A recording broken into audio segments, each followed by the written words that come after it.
The Hunt, Part 2. The brothers didn't hesitate.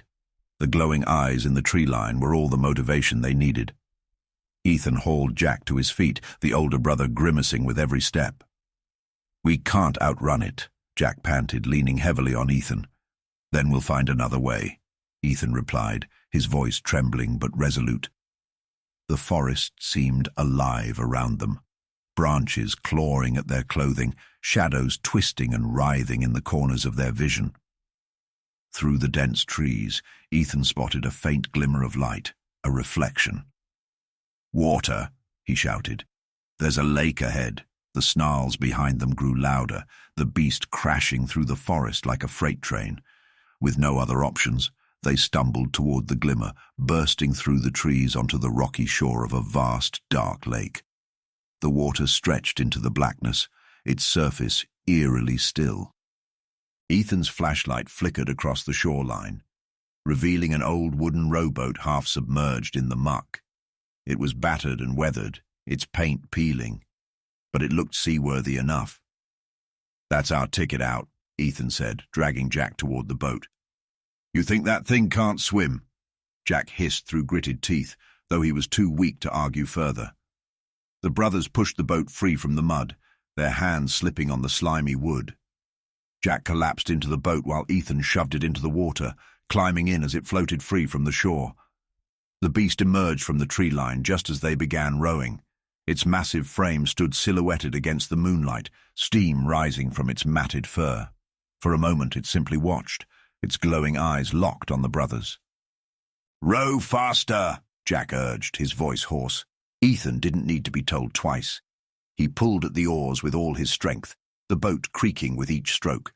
The lake was vast, and the far shore was hidden in darkness. The only sound was the splash of the oars and their ragged breathing. Then came the splash. Ethan froze, the oars hovering above the water. "What was that?" he whispered. Jack struggled to sit up, peering over the edge of the boat. The ripples spread across the lake's surface, faint but deliberate. "It's in the water," Jack said, his voice barely audible. Ethan rowed harder, panic giving him strength. The boat lurched forward, but the splashes grew closer, louder. Whatever was in the water was gaining on them. Suddenly the boat rocked violently, nearly tipping. Ethan screamed, clutching the oars, while Jack grabbed the sides of the boat to steady himself.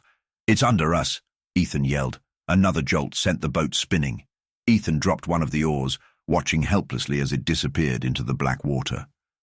The beast's glowing eyes broke the surface just feet away, its massive hand clawing at the edge of the boat.